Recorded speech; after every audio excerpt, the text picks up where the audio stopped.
This is the Veterinary Project Podcast, episode 109. Welcome to the show created by vets featuring absolutely no pets. This is the Veterinary Project Podcast, hosted by Dr. Michael Bugg and Dr. Jonathan Light. Our resident veterinarians have swapped out their stethoscopes in favor of microphones to bring you the Veterinary Project Podcast, a show focused on real conversations aimed to connect this amazing profession full of remarkable people. Through the sharing of collective stories and wisdom and connecting over the many unique challenges we face, we invite you to join our community of veterinary professionals leading intentional lives. And now, here are the hosts of the Veterinary Project Podcast, Dr. Michael Bugg and Dr. Jonathan Light. Hey everyone, welcome back. Another episode of the Veterinary Project Podcast. Jonathan and I are going to continue the conversation from our discussion with Gary around all things sort of exhaustion and self-care. But before we get into that, Jonathan, what's going on in Calgary? Well, Mike, it's one of those weeks. It's one of those times. You have lots on the go. I have lots on the go, and yet we're still doing this. So I commend the two of us. I hope that there is value for our listeners today as, we tackle what looks like it's a mini series. But for me in Calgary, there's a lot going on. You have a lot going on, and you just need to make the time. It's what it is. Yes. I think maybe we should just have Doug record that as a perpetual intro. Like, there's a lot going on. We're continuing to get these podcasts out, though. That seems to be a common theme. That was basically my thought driving in this morning. Yeah. So I guess, for everyone, how this is coming up is we got some really good response on the entrepreneurship podcast that we put out, where Jonathan and I were just, pretty real and just said, hey, this is what's working for us. This is what's not working. And we had some good feedback on that. And then coming off the Gary Marshall episode and conversation where, he said not being exhausted suits me. And that really landed. So we thought we're going to kind of mash those two formats together.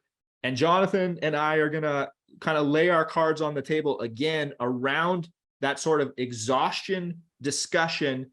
And I feel like self-care could be an interchangeable word in here. I don't know if I'm a huge fan of the term self-care, but anywho, we're going to have a bit of a discussion on that, talk about what's working, what's not. So to open this up, because this is a hard conversation to tie a bow on. The first thing that jumps out to me around this whole idea is, as veterinarians, where we are in an industry where things need to get done, and sometimes they need to get done urgently, sometimes not urgently. And how does someone balance this? Like, okay, I know this has to get done versus I am really tired today. I need to take the day, and honor that and rest and sleep or whatever that looks like. We talked about this in the pre-recording, Mike, and I'll take a very quick stab at it. And it's a big discussion happening in veterinary medicine. I think this both happens at a clinic level as well as a personal level. On a personal level, recognizing when you may be at that exhaustion, or hopefully sooner than that, so that you can look after yourself in the ways we're going to discuss today. And even more importantly, at a culture, clinic level, company level, depending on where you work, recognition within the organization that discussion is allowed to happen, and that you're allowed to both be provided with a perspective of, hey, you do need to take a day off, or hey, you do need to seek some self-care help to the betterment of your career, yourself personally, and everything that you do. Knowing that one of the amazing parts of veterinary medicine is that no day is the same. Perfect example, in one of our clinics this morning, start receiving texts through our Microsoft Teams that there is a laparotomy that's needing to be done in our clinic today, and can we get it in? This is at 7:12 this morning as a result of that animal being an emergency, one of our main clients, and that client's expectations for being able to get it done in an emergency setting was not there because of the costs. That started at 7:12 this morning before the clinic's even open. How do we regulate, reschedule, do everything else that's involved? And this is on such a small basis And then you've got that clinic culture that jumps in and says, either we can help you out, so we can help this client out, and or we can't. And I see that the same when we're speaking about our own health and wellness. Okay. I'm going to put you on the spot, Jonathan, and I'll give you some time to formulate your thoughts. So my question is, if we can kind of peek under the hood of what that may look like. I'm assuming this is at Bridgeland. So when you're talking to that clinic culture, so, 7/12 sort of disruption to the schedule, we got to start moving all this stuff. And, you got team members on different schedules. So my question is, can we look sort of under the hood at that clinic culture and what the discussion as a team looks like, as you come to these decisions?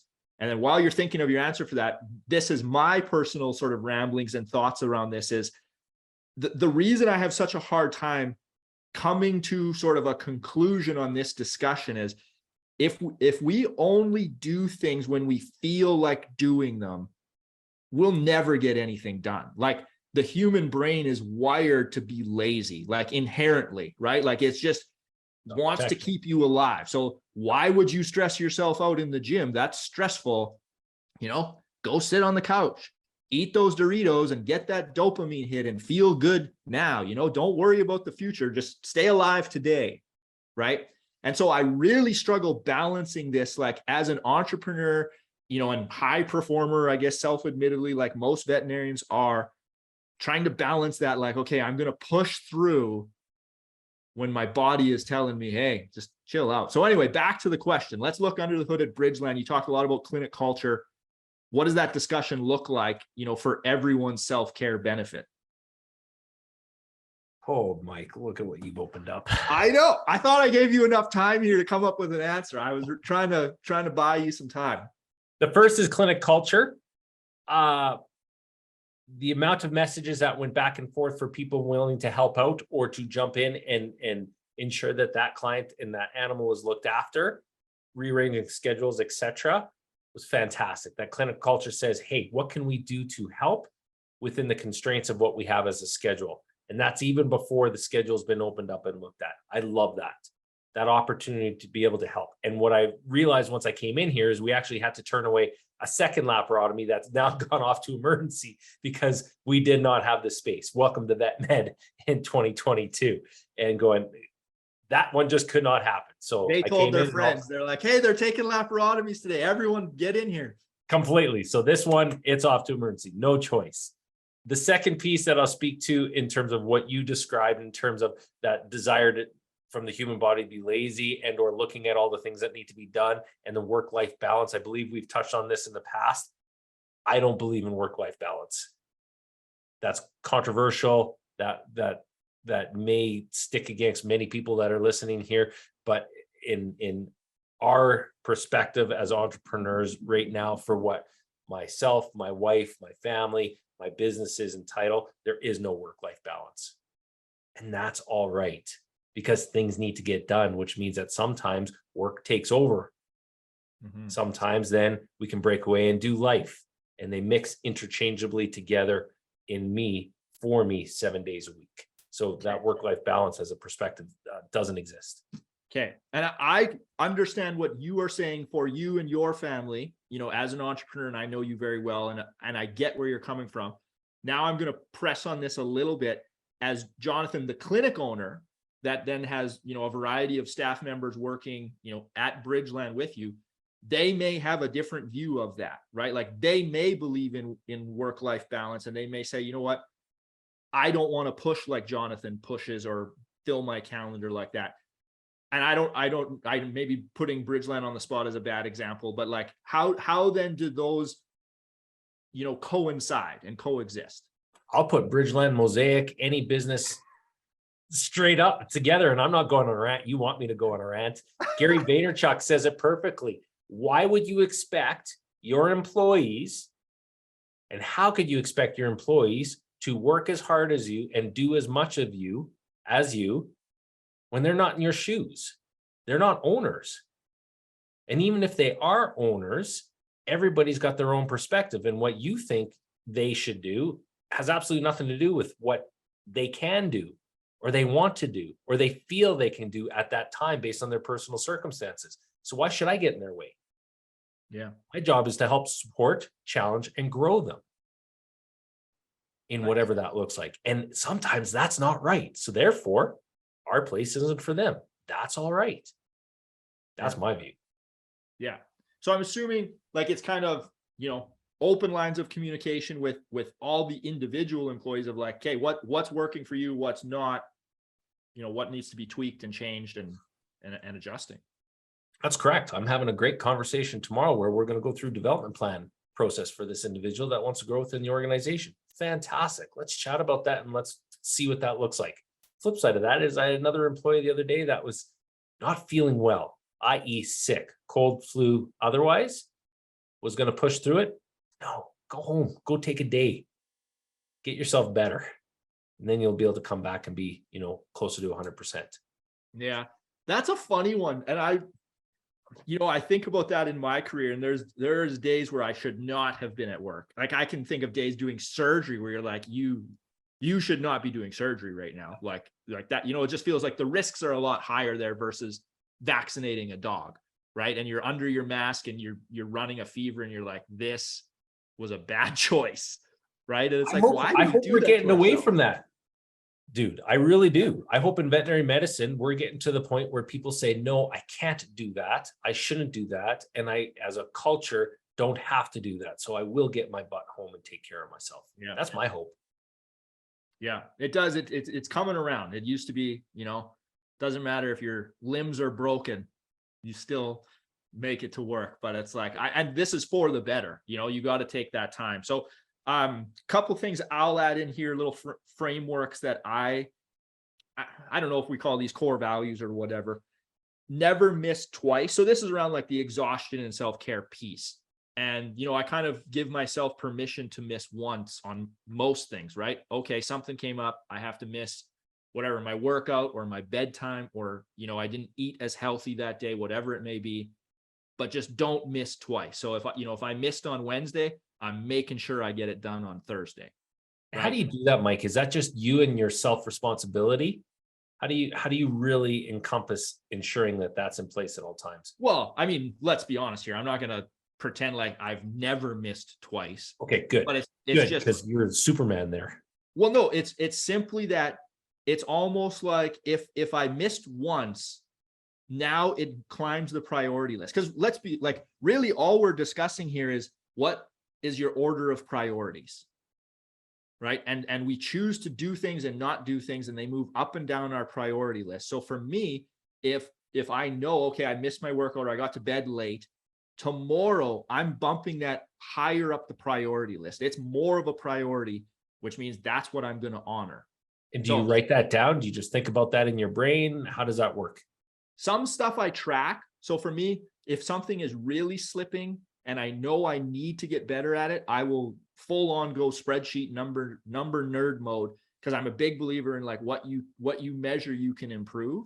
Yep. But my ultimate goal is to just be that person. Like I would love to be the person that just goes to bed at 10 p.m. every night, no questions asked. But life gets in the way, right? We now have a 3-year-old. We've got a new baby on the way. I know that never miss twice.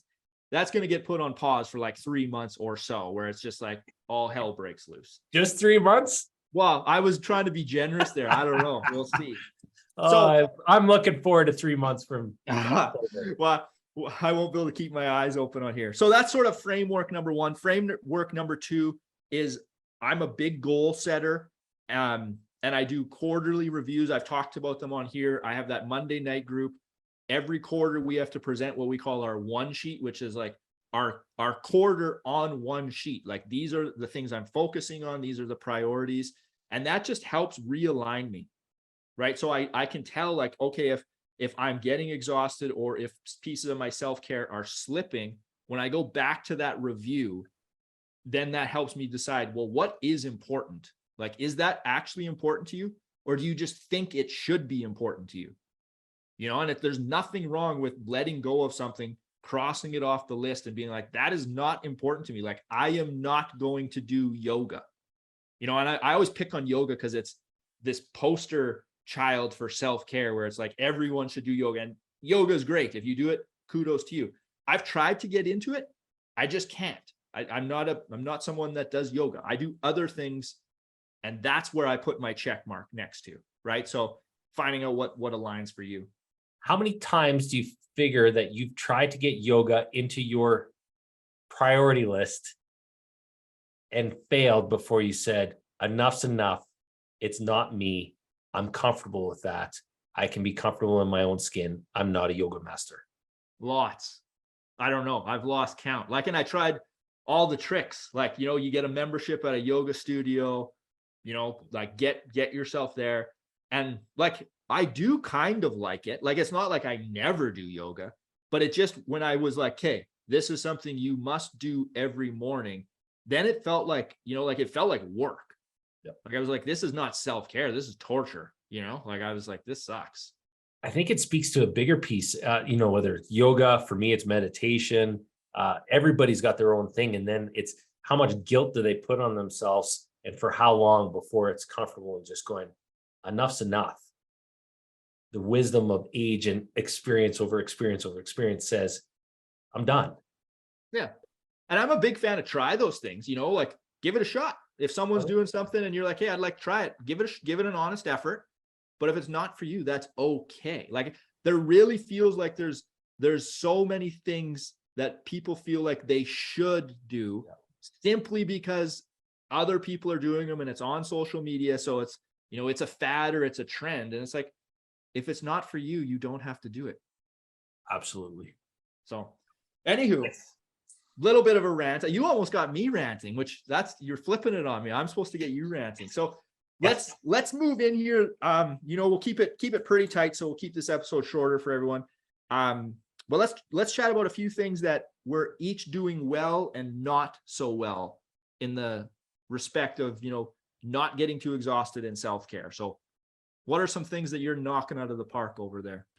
Knocking out of the park. I think you alluded to it earlier. We talked about this in previous. I think at this stage in career and life, if I don't have sleep, I don't have health. So for me, doing well is sleep. I think at least trying for 5 days a week of getting 7.5 hours of sleep. I track it. I've got my technology app that I've spoken about previously. And that to me is going really well and only getting better.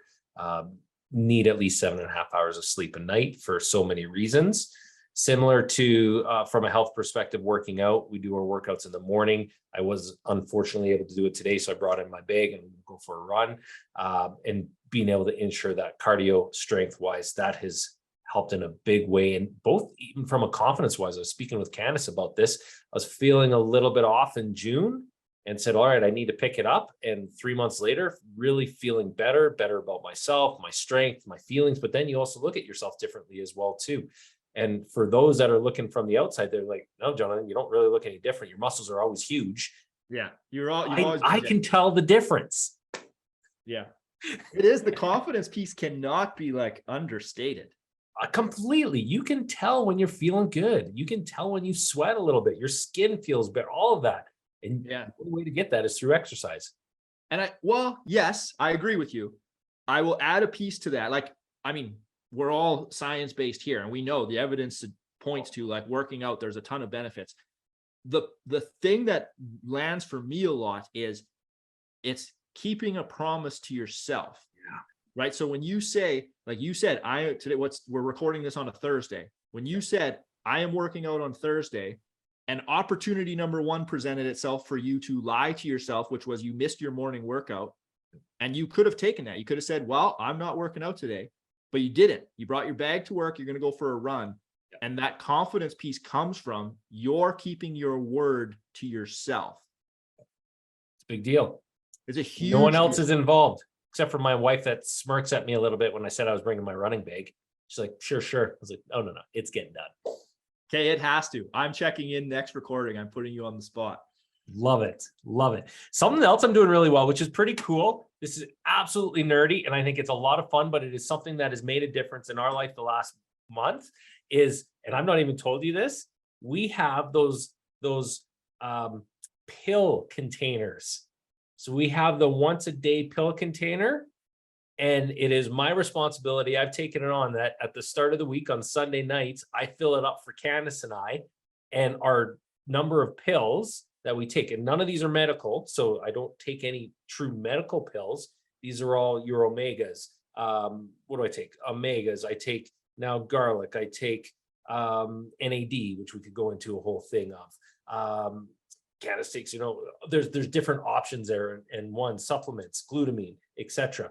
Having that set up ahead of time on the Sunday night means way more of a chance that we're 100% in taking those on a daily basis. And from a life perspective, wellness perspective, this is not a short-term game. This is a 60-year game. I am really looking forward to it. And I've always been good, but now this has just gotten much better. And again, just using those little pill containers, it's worked. I like this because there are so many chances for these very simple things. And it's like someone listening to this could be like, come on, this is making the podcast like a pill container.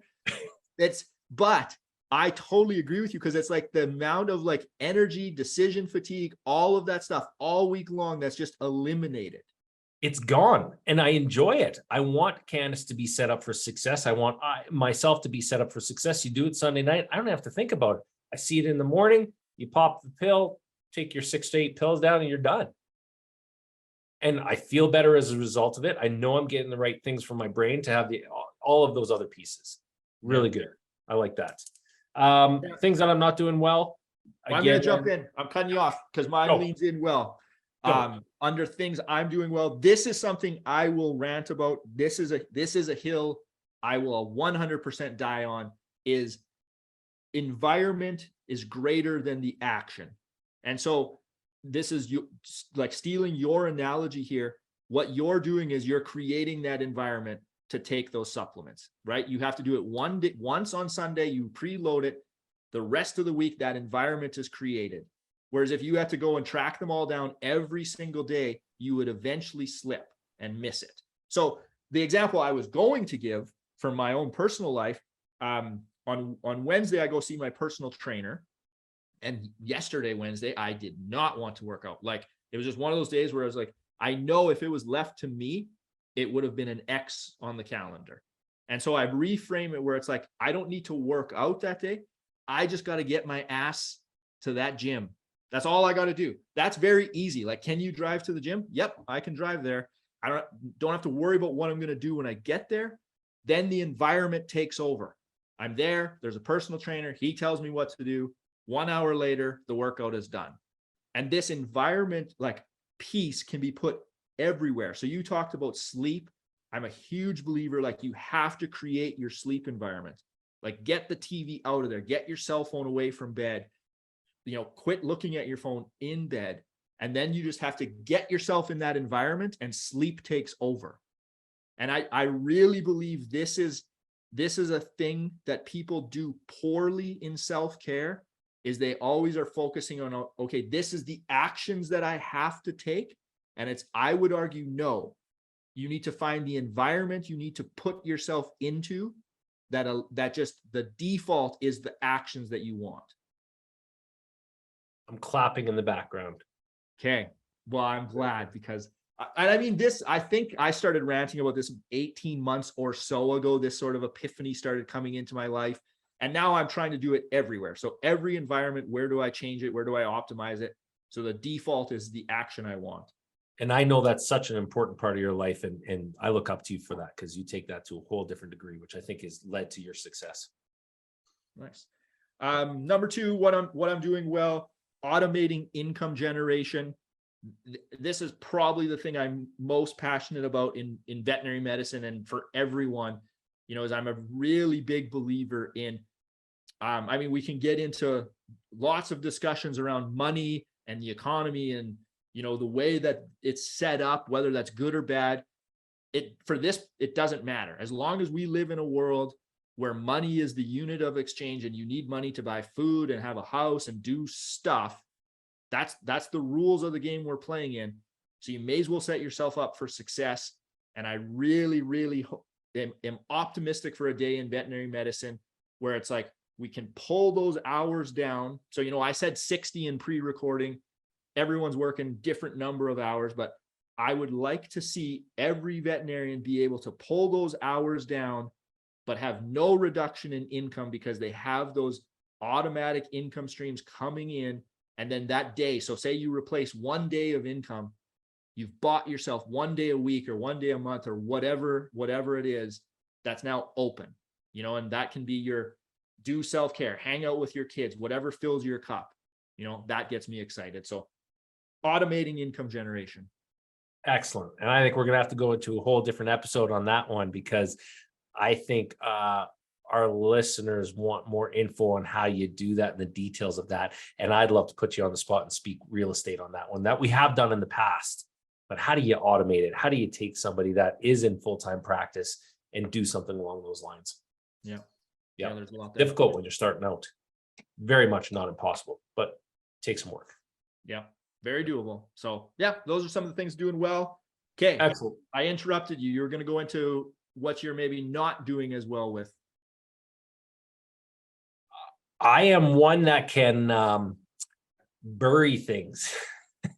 So if there's things that aren't going well, I'll sometimes just bury them down because the tasks and or the bigger picture items need to be. And I would say I'm in that area right now. So there's a lot going on in life. So, sorry, just to clarify, like avoiding, or what do you mean? Like not avoiding, like from a self-care standpoint, I can push hard. And at maybe sometimes my own peril, where I'll get to that point where I'm tired and then go, oh shoot, I actually need to take a little bit of a break. I know I'm coming towards that, but we also have a trip in a couple of months, which I know will be allow me to refresh or refill my cup. And it's go time right now. So I think that's something that I'm not doing well, and I'm cognizant of it, and I'm probably not going to change right now. Okay. Fair enough. There's me being very honest in public. That wasn't another thing that wasn't in our quick pre-recording notes. So you're keeping me on my toes. Yep. So I'd say that's one thing that right now I'm not doing well at all. And I'm all right with that. Okay. Yep. Yeah. For me, I call it open files, and I alluded to it on our entrepreneurship one. In some areas of my life, I'm very good at delegating. Like we've talked about all the household stuff. In other areas, I'm really struggling. And it's probably a control thing, really, like if we drill far enough down, but it's mostly around the admin stuff in my like business. Right. And it's just that clutter that just clutters, like literally physically clutters your environment. Doesn't look like it because before every recording, I take my stacks of papers and I move them off camera, but they're here. And it just, that this is for someone that is so big on environment, I'm really dropping the ball there because all of those just represent open files, open energy. And I really should have that delegated, that's all that admin work. And, and I know it's exciting in the veterinary space. We've had, discussions with people on like, how do we streamline that? Like, how do we streamline the record keeping and get all that stuff, off your plate and out of your mental space, because it really consumes bandwidth when it's always running in the background. So that's one thing. The second thing I'm not doing so good at, this is more of a temporary problem because usually I'm good at it, but I am letting media guide my day. So what I mean by that is I'm a really big believer in you should not be on like Instagram, Facebook, any social media, any news, like no TV, nothing right when you wake up in the morning. Like that first hour or so should be yours, and you should get to decide, the path and the trajectory of your day. Now, being sort of an investor and an economy nerd, and the economy, keeps tanking and crashing, and there's all these bad headlines, I've gotten sucked into that. So I'm waking up, I'm going on Twitter, I'm being like, what's going on? What did Russia do now? What's the stock market doing? And that's just sort of setting my days up a little more negatively than I would like. So this is a temporary rut I'm in, but I'm going to, put some steps in place, hopefully here to not do that. So in the first hours of the day. That's a good one. And it's really open honesty. It goes back to, even having your phone by your bed and looking at Instagram and all the rest of it, that I think the percentages are real high for people doing that. It's going, Hal Elrod, I think, says that in the 5-minute morning or 5-minute miracle. I can't remember the title of the book. He's the Miracle Morning Guy. Miracle Morning Guy. Yeah, exactly. And it's a really good book, actually. An hour is a long time. It is. It's so ridiculous because it really isn't in the big scheme of 24 hours. But first thing in the morning, when you want to know what's going on in the world, and also somewhat, see, here's the need versus want. Is it a need or is it a want to know? And if it's a want to know, does it make a difference in your next 23 hours? Yeah. I don't know that answer. See, and this is like, there's going to be different answers for everyone. Obviously, you're a clinic owner, and that call or email or however it came in at 7:12, you know, you gotta receive that at some point and then action it. Yep. So, you know, there's some level of urgency perhaps there where someone can be monitoring that. But in our personal lives, like, you know, short of a family emergency, who really needs to talk to me at 5:30 in the morning or 6 in the morning? Like, no one. I don't need to go on Instagram and start comparing myself to other people to start my day. Yeah. Right. And we all know that. And I'm not trying to come off as like lecturing, because as I just said, I'm in the rut right now where I'm doing that. And I can tell it changes the course of my day. Interesting. Yeah. So what do we do about that? Because I'm in the same boat. I can't last an hour for all the same reasons. Yeah. We say we're not going to do that for the next week and see how it goes. Well, I mean, This is as clear cut as that. Well, for me, what's landing is Riley is now, she's got these like a little wooden phone. And then Rosalie just got a new phone. So she has like an old dead iPhone lying around. And now Riley wants it in the morning. And that's what's landing for me, because I'm like, holy shit. Like, she's watching mom and dad pick up their phone at 7 in the morning and sit at the breakfast table on their phone. And I was like, this is not what I'm trying to get across. And they always say, you know, with kids, things are caught, not taught. So I can tell her all I want. Oh, we really shouldn't be on our phone. But if I'm sitting there on my phone, that's what she's going to do. So for me, it's the fatherhood role is shining the light on it. And, you know, it's that's what makes me want to change the most. Love it, dude. You're so right. So right. All right. So nothing for the next week. I can easily commit to nothing before 7:30. That's a big commitment. Because that's pretty easy. And then for the reason for 7:30 is that's when the market opens. That's why I said until the time changes. Then it bumps back to 8:30 where I live. So yeah, you're gold after that. Okay, let's do it. The next week. There we go. On the spot. Okay. First hour, no social media, no news, no external inputs. That's what we'll call it. Okay. Okay, right on. Well, anything on your end to wrap this up and let everyone get on their way? No, I am hopeful that there was some relevancy here for individuals, no matter where they are in life, from a veterinary professional perspective. Again, this is what feels like a third part of a mini series for us, and hope that it lands, or a couple of these pieces land with people. Yep, that's it. You? No, I was going to push stop record at that point. No, I want to hear your perspective as well. I'm keeping this going. Okay. No new perspective. I'm just doubling down. Focus on your environment. I really believe that.